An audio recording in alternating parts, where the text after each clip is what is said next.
There's a happy middle ground with, the polarizing sides of the Ramsey don't ever buy Starbucks again, and become a billionaire or you're a loser crowd. Yeah, which And is there, stupid. yeah, it is ridiculous. Both of those ones get attention is the only thing. It's like when you Mhm. go hard on one polarizing side, it's like that's what's going to get more views and attention. But I tend to agree with you. Like Ramsey gets a bad rap from a lot of the business guys because they just don't like that he operates debt free.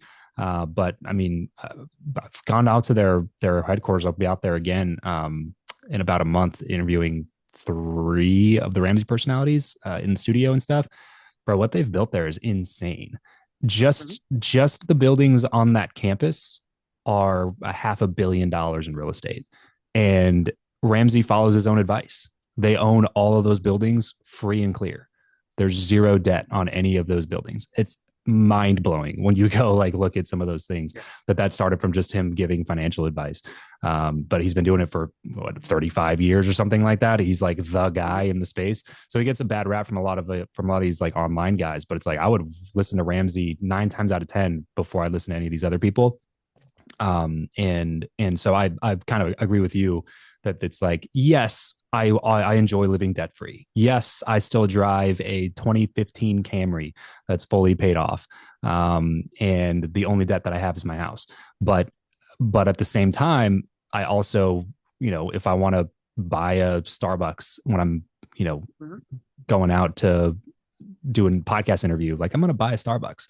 Like I'm gonna upgrade my flight to a at least the bonus comfort seats that give me a few extra inches of leg room, and I'm gonna sit in the aisle so that I can get up and walk around whenever I want to. Like, you know what I mean? Like I'm gonna pay extra for those things, and I'm gonna use a credit card to do all of it so I can collect points. And it's like I know that's a sin in Ramsey's world, but it's like to me, it's like that's what I mean is that there's a happy medium. Like you can take people's advice, run it through the filter in your brain, and go like, does this make sense for me?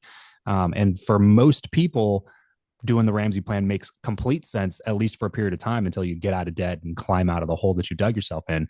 But eventually, like, even doing that piece, it's like, if you're making that 60K a year, life is going to be rough for a little bit. I mean, Mhm. of course, it's always in your head. You can always tell yourself it's worse than it actually is, and it's probably not as bad as you're making it out to be.